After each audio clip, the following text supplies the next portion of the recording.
Pikiran dipakai setelah Roh Kudus mengarahkan kita.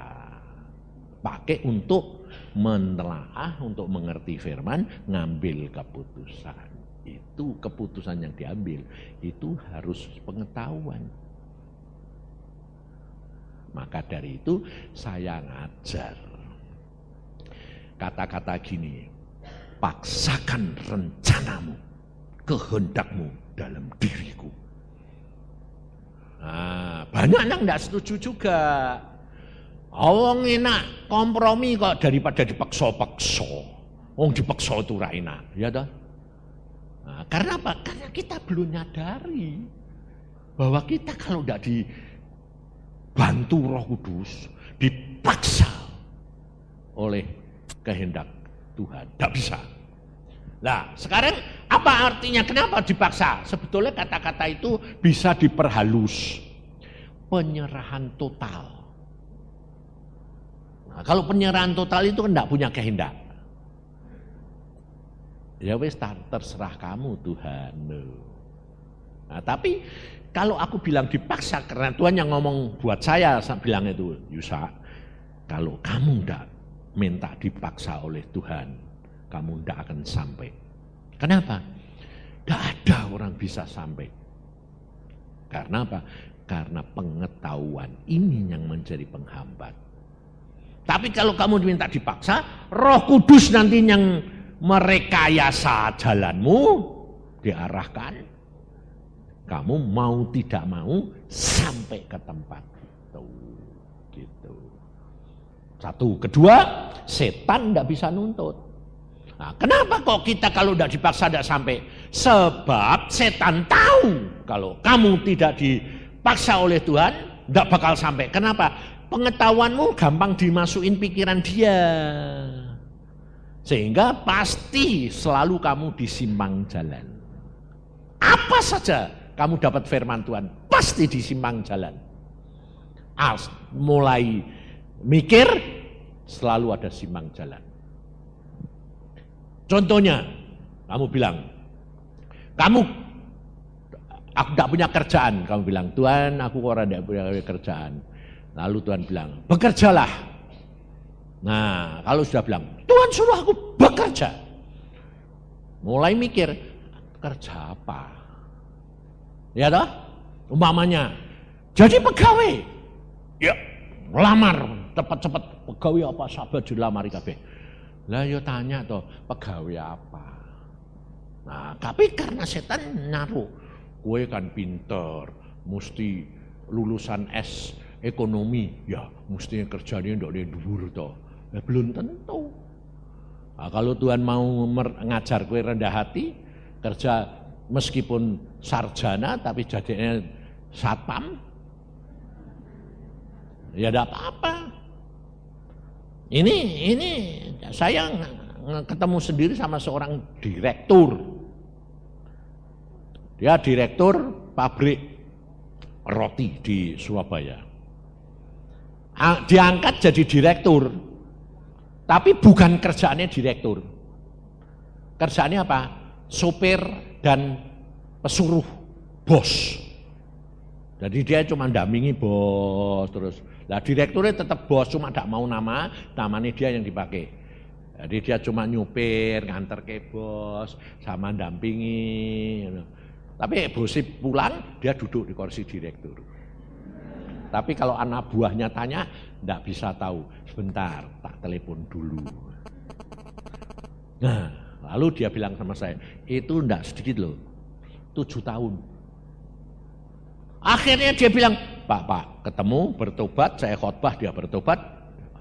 Dia bilang gini, Pak, masa hidupku ini gini terus toh Pak. Nah aku bilang, kowe gajimu cukup toh? Cukup Pak. Nah kerjamu apa? Sopir, ambek ajudan. Oh, ya untung toh. Lah tapi ini piye Pak? Aku bilang, oh sebentar lagi anak bosmu pulang, kowe bakal jadi satpame anake.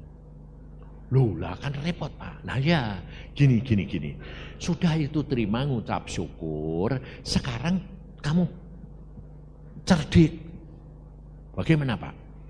Kamu selidiki, ya roti ini dari mulai dasar tepungnya opone itu terus sampai ke atas.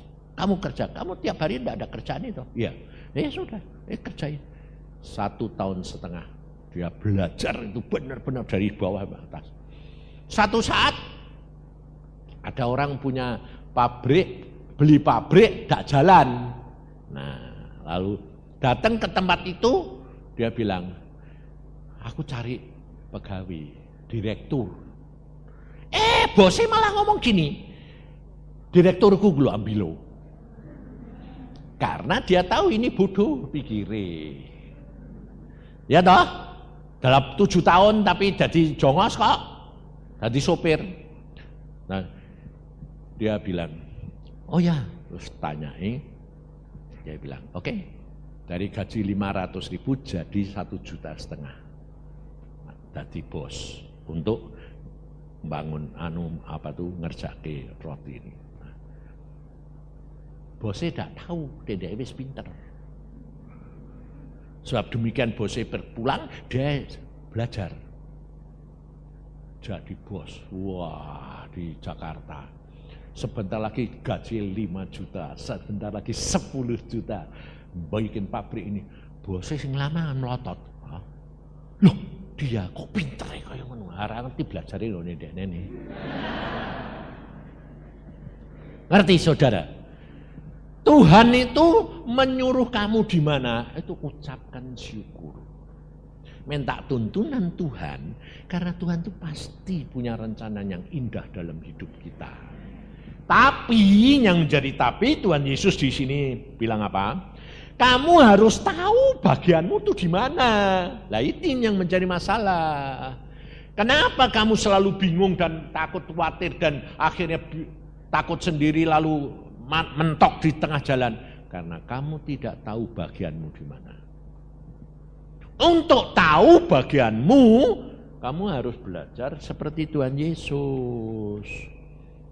Jadi merendahkan diri. Tuhan Yesus itu Allah sendiri. Waktu diturunkan jadi manusia, dia mengasih contoh. Padahal tujuannya Bapak Yesus jadi apa? Juru selamat. Tapi melalui jadi anak nongkrong, duduk diem di rumah, nurut sama orang tuanya 30 tahun. Bayangin. Tidak, seolah-olah tidak ada hubungannya dengan juru selamat, dengan penginjilan. Tidak ada. Tapi dia jalani saja. Karena semua ada waktunya. Setelah dia umur 12, ahli Taurat orang Farisi tahu, wah ini jenius sekali anak ini, pengetahuannya luar biasa. Tapi perhatikan, setelah itu dia cuma ketemu 1 kali. Setelah itu tidak tiap tahun ketemu, tidak. Yesus diam. Alkitab berkata, turuti kehendak orang tuamu. Nurut. Padahal dia tahu isi hati Maria. Dia tahu isi hati Yusuf. Dia jadi tukang kayu. Tangannya Yesus itu Tuhan itu kasar. Karena tukang kayu. Jadi saudara tahu, dia rela. Tunggu waktunya Tuhan. Buat Tuhan, umur 12 saja sudah luar biasa kok. Kok suruh nunggu lagi 18 tahun. Sampai umur 30. Habis itu keluar. Setelah keluar, fungsi dia berubah menjadi anak Allah. Makanya pada waktu Maria mengatakan mereka kekurangan anggur, dia berkata, mau apa engkau ibu? Saatku belum tiba. Semua ada waktunya. Karena dia statusnya dulunya adalah manusia, lalu dia melangkah statusnya menjadi anak Allah, mengerjakan tugas yang Bapak sudah sediakan. Nginjil 3,5 tahun, bapaknya bilang cukup. masuk ke aniaya. Tujuan yang utama. Jadi perhatikan saudara, untuk sampai ke tempat tujuan yang utama, itu ada periode yang kamu harus bayar. Untuk saudara dan saya sampai kepada bagian saudara yang Tuhan sediakan, ada periode yang saudara harus bayar. Saudara harus menantikan waktunya, ada waktunya. Yang kedua, saudara harus lakukan, alami, meskipun itu seolah-olah tidak ada hubungannya. Contohnya, apa yang saya alami sendiri. Makanya Tuhan bilang, alami nak, engkau aku kasih nama kamu Yusa, karena itu namaku. Kaget aku. Aku dari dulu enggak ngerti kalau Yusa itu Yosua. Ya ngerti Yosua, tapi aku enggak ngerti kalau itu Yesus. Yesus itu Yosua, Indonesianya Yusa. Kamu harus ngalami. Nah, saya dari umur 12 dipanggil. Aku sudah mengambil kamu dari tempat sampah, aku memilih kamu. Karena kamu dibuang oleh ibumu. Kamu harus jadi hambaku. Untuk tujuan ke sana. Loh, lulus SMA pikiranku sekolah teologi. Tuhan bilang, tidak. Sekolah dokter. Loh, kok lucu. Apa hubungannya? Tapi ya sudahlah, nurut aja. Setelah lulus praktek. Loh, kok enggak dipanggil lagi? Umurnya 40 belum dipanggil. Masih gila-gilaan. Lalu umur 45 Tuhan bilang, sekarang waktunya tiba. Loh, oh sudah tua Tuhan, sudah percuma. Tuhan bilang, enggak, tidak ada waktu terlambat. Kenapa sih Tuhan kok sampai umur 45? Mbok proses sampai 33 tahun. Kamu keliwat jelek. Keliwat kotor. Keliwat najis. Terliwat sombong. Aduh, kok semuanya keliwat sih Tuhan? Aku bilang, iya itu kamu. Aku Tuhan bilang, aku membutuhkan kamu 33 tahun untuk mengubah watak perangaimu dan mengatasi kelemahan-kelemahan. Wah, susah ya Tuhan. Iya. Makanya jangan atur Tuhan. Kamu yang tugasmu itu cuma apa? Nurut. Setelah jadi saya bilang, ya wes nurut aja sekarang, nurut terus. Enak saudara. Enak, waduh ternyata enak. Kuk yang kau pasang itu enak Tuhan dan ringan. Iya dek gue nurut. Tak nurut, gepeng. Karena kuk tahu toh? Itu loh yang sapi di sini ada 2 atau 1? Hah? 2, yang satunya Roh Kudus, satunya kamu.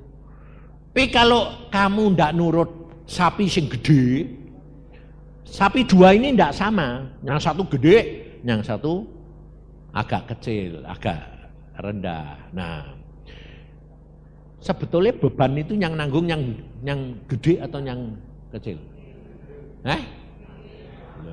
Piye tah. Ini dipasangi satu kayu, ini miring. Sing gede, luwih miring gini toh. Bebannya sing nanggung siapa?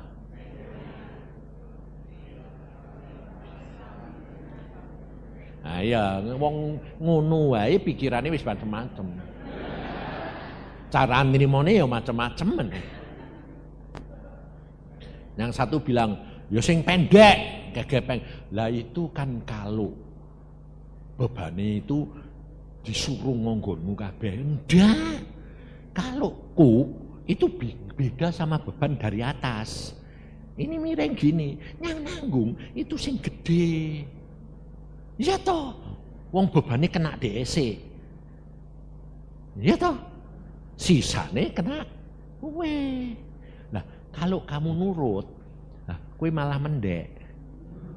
Sapa sing gotong? Kalau kamu tambah rendah, sing gotong sapa? Sing gede. Ada sing kabotan kok benar. Nurut ae, nganan. Tek kowe bilang aku mau kiri. Lah kan digotong mono, ditarik mono, gepeng kowe. Nah itu soalnya. Tuhan bilang, itu lihat tuh. Aku sing nyampingi kamu. Kamu rendah saja, merendah. Jangan sok kuat.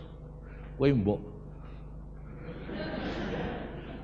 mau bantu Tuhan. Gepeng kowe. Sengsara.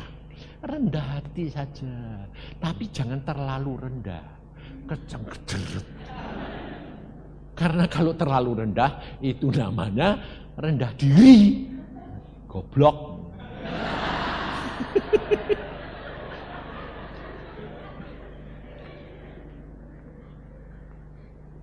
Secukupnya. Sesuaikan. Bebannya berat. Kok abot sih? Rendahin dewek lah, digotong dhewe. Nurut aja, kanan, kiri, ayo. Ya toh, ndak tarik-tarian. Makanya kalau kamu lihat sapi, mesti jalannya ndak gini. Karena tarik-tarian. Yang kiri kepingin sana, yang kanan kepingin sana. Nah itu kamu. Selalu masih punya kepingin. Nah, tapi kalau kamu taat, nurut, mau sana, ya ikuti weh. Sana, iya ikuti.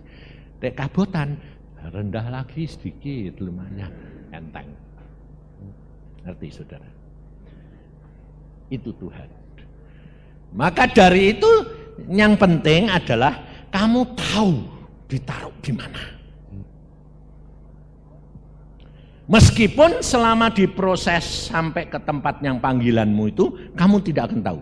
Saya jadi dokter gigi. Iin disuruh sekolah Belanda, jadi arsitek. Apa hubungannya? Jadi penginjil mbak arsitek. Aku bilang, loh Tuhan, kan engkau mau pakai anak ini. Ya, tapi aku mau proses dia. Lah prosesnya di mana? Di arsitek. Kok lucu sih Tuhan. Nah, karena dia setiap hari sudah baca Alkitab, wis tak ajari dewek, sekarang praktek. Prakteknya di mana? Arsitek. Lah kok mbok cemplungke kok lu mbok sekolah teologi kan. Oh, kalau dia sekolah teologi, ngerti firman, jadi orang Parisi. Karena apa? Karena dia pinter, sombong. Oh, cemplungke di arsitek, beles. Bahasa Belanda ndak bisa, bahasa asing ndak bisa. Jadi kalau kuliah ngantuk.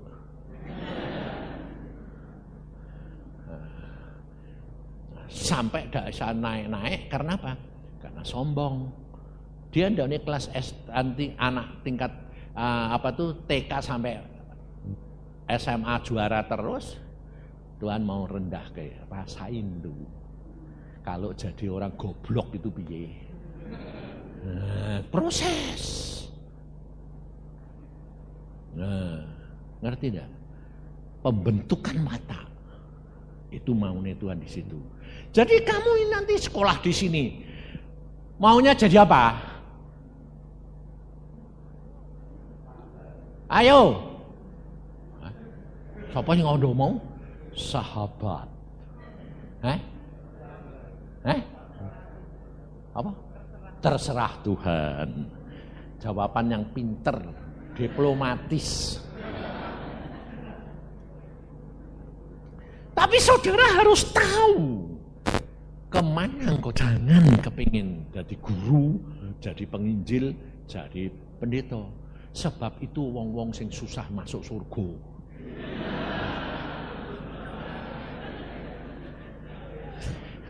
Sebabnya Alkitab sih ngomong loh.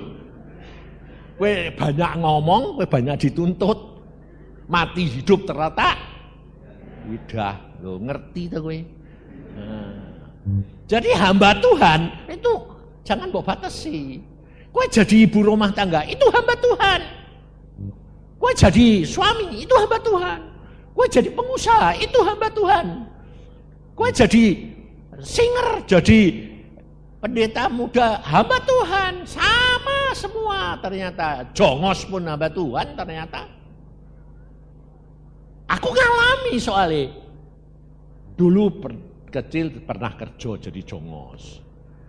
Jadi pengusaha, jadi dokter. Sekarang jadi hamba Tuhan, penginjil. Tuhan bilang berhenti.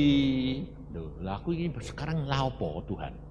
Baca Alkitab, berdoa. Setelah tak lakukan 3 tahun, saya baru tanya sama Tuhan.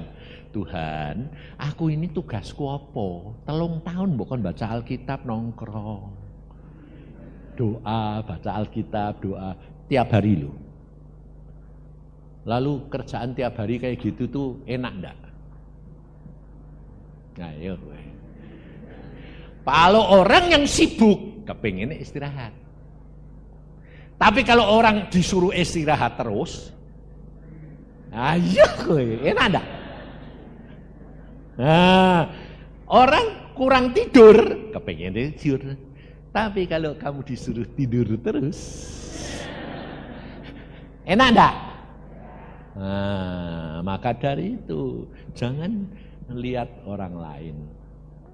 Tapi kalau kamu tahu fungsimu, kamu menerima dengan sukacita, kamu bisa menikmati. Ini tak alami. Setelah 3 tahun aku tanya sama Tuhan gini, Tuhan, aku nginjil sudah selesai, ora khotbah, terus aku mau apa? Dia bilang, apa kamu kira kamu tuh enggak mengerjakan pekerjaanku?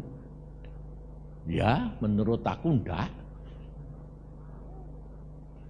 Kamu memang tidak melakukan pekerjaanku, tapi kamu melakukan kehendakku. Oh, nah terus kehendakmu aku ini jadi apa? Ngomong deh. Raja Daud pada waktu dia memerintah di dalam dunia, Salomo sekalipun, dia punya menteri, punya panglima, punya segala. Ada satu jabatan yang orang tidak pernah perhatikan. Apa? Sahabat raja. Ada toh? Daud punya sahabatnya siapa namanya? Siapa? Yonatan. Yonatan ini mati yo. Daud belum jadi raja, Yonatan ini mati yo. Kok sahabat piye? Sahabat raja. Artinya pada waktu Daud memerintah, itu dia punya satu sahabat. Siapa? Nabi Nathan. Enggak, Nabi Nathan itu nabi. Nabi ini Daud.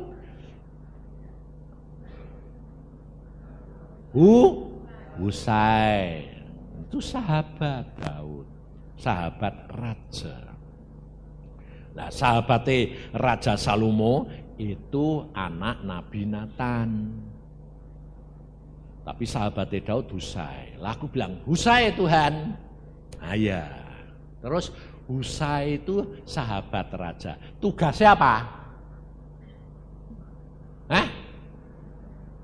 Tugasnya apa? Tidak ada. Tidak ada tugas. Kenapa? Kok tidak punya tugas? Sebab kerap kali cuma datang, cak ngobrol, cerita-cerita. Terus Daud kalau ada kesulitan, ini. Piye menurut pendapat kamu? Gini. Oh, gitu. Ya wis toh lakuno. Tapi dia dapat fasilitas raja non budgeter. Tidak terbatas. Tidak sah ditulis jumlahnya berapa, dipakai apa, untuk apa. Tidak harus melaporkan. Nah, lalu bilang, oh, kok ada ya Tuhan? Ya. Nah, engkau lalu nunjuk saya. Itu sekarang tugasmu itu apa? Jadi sahabatku. Cuma datang, kadang sembahyang, ngobrol. Itulah ada masalah ini, kamu bawa, hadapkan aku, diskusi, lakukan ini, sudah. Wes, aku bilang, matur nuwun. Dan saya bisa menikmati luar biasa. Sebab apa? Sebab dia sangat mengasihi dan apa saja yang aku minta, bukan minta itu, aku sudah tidak pernah minta. Apa saja yang aku pernah ingin, semua digenepi. Semua digenepi. Aku tidak kepengen ya disodor-sodori ya. Gue dulu kepengen ini itu. Yo, ya, sana. Ambil, beli. Aku datang sini tuh baru bulan itu pakai Galen. Ini sekarang sudah pakai Mercy. Baru 6 bulan aku bilang, dia bilang, kamu pakai Mercy. Tuhan bilang, ayo malulah Tuhan, sungkan sama hamba Tuhan yang lain dulu. Baru 6 bulan ganti lagi, kok ngobros-ngobros duit. Tuhan bilang, aku yang mau, bukan kamu.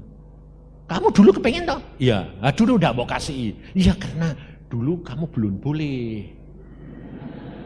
Lah kenapa kok belum boleh? Karena nanti jadi berhala. Oh, hatimu nanti nempel mbak Mercy. Ora boleh. Nah sekarang, wes kowe nempelin mbak aku. Jadi apa yang aku lihat kowe kepingin, nyoh tak kasih. Bayangin saudara. Aku gak mau. Tapi Tuhan bilang, ayo sana beli. Cari. Wah mahal Tuhan. Mahal ora kowe sing bayar kok. Ya. Lah, saya kalau terima duit selalu saya tanya, Tuhan buat apa? Tuh, simpen sih. Tak taunya suruh beli Mercy. Setelah saya beli, kaget aku. Kagetnya apa?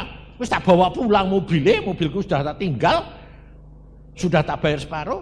Aku tanya mbak anakku, sebab duitku sebagian di tempat tak titip ngene anake. Sam, duitnya balik ke Sam. Papa mau bayar. Gak utang loh, titip. Karena dia bilang, DT tak titip aku Pak. Ya sebagian, wis ngono. Dia ngomong gini, "Loh, Pak, duitmu kan tinggal cuma 100 juta." Loh, kepitale aku. Oh, kowe tak titipi 150 ngono. 150. Lah wong sing 50 tak pake kok. Loh, kowe sudah ngomong. Loh, nek meja mangan aku ngomong, "Pas duitmu tak pakai sik. Bukan tak pinjem, tak pakai."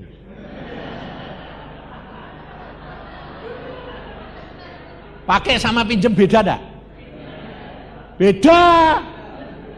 Kalau pinjem dibalekke, kalau dipakai